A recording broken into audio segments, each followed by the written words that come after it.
Even before the advent of sound and film, music was a major aspect of the movie-going experience. But when sound film was finally perfected, movie music took on an identity of its own, much akin to show tunes. Since the beginning of modern motion pictures, musicians have been tasked with the creation of a film score. Legendary composers such as John Williams and Hans Zimmer have made their entire living on composing soundtracks for movies such as Star Wars and The Lion King.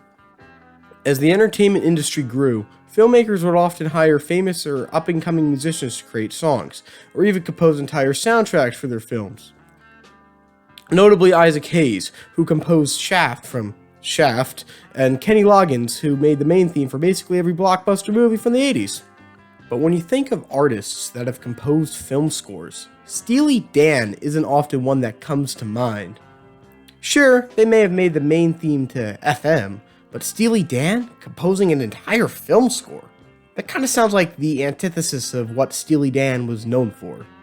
But what if I told you that's actually how they got their start in the music industry? This is the story of you gotta walk it like you talk it, or you'll lose that beat.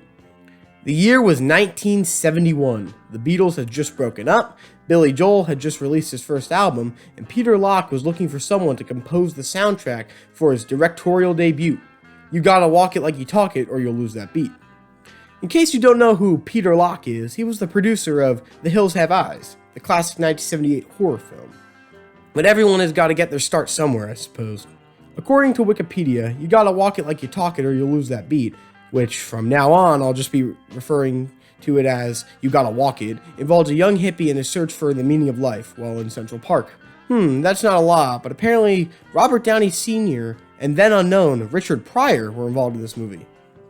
Pretty groovy. Further searching Google brings us to a page on the Lost Media Wiki. Now, for those unaware of the Lost Media Wiki, it's the primary website for cataloging and discussing lost media. If you watched any lost media videos from like Blame It on Jorge or whatever, he often sources the wiki's pages and forums for information. Sadly, the Lost Media Wiki page is pretty small and doesn't go much further than the Wikipedia page, though it does give us some insight on what critics thought of the movie. Masquerading as satire, this comedy is sophomoric and absolutely dull. The dialogue is scattered with vulgarisms and the action is spiced up with quick shots. Not even the acting is inspired. Other than noting that the director hasn't fully ruled out a release, despite hating the film, and listing another, most likely miscredited songwriter in the soundtrack section, the page doesn't really add much to our already really dry search. Running out of options, I had to think of something fast. The only other option left was to venture into the deepest, darkest, most vile corner of the internet. Reddit! Unsurprisingly, there's not much there either. A couple posts on the Steely Dan subreddit of people asking, have you heard of this movie before? And a single post on the r/Lost Media subreddit, which is more of the same stuff from before. This movie sucks. The soundtrack was made by Steely Dan. Can the movie be found? At this point, I was seriously thinking of just ending the video here. But something in the post caught my eye. Towards the end of the paragraph, the OP states that two completely unrelated accounts left separate comments stating the movie was aired on Pluto's Classic 70s Movies channel sometime around late February of last year. Now, the fact that the video was suspiciously deleted shortly before the post was made raises a few questions. Soundtrack rips in the movie, despite being easy to find, are few and far between. While I'm not ruling this out just yet, I don't fully trust this dude either, so take that as what you will.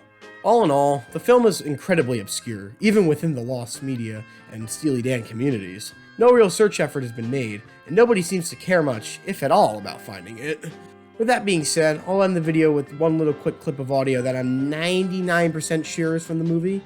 Somehow, I recently acquired the soundtrack on vinyl, and the reprise track on it includes what I can only assume is audio from the movie. So yeah, enjoy, and for now, I'll catch you on the rebound.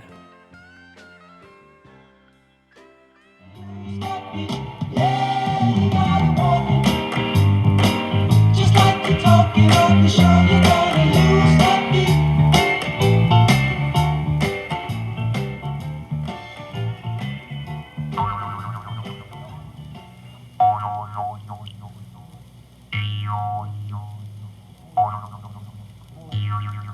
Oh wait, one more tomato before the gynecologist's office.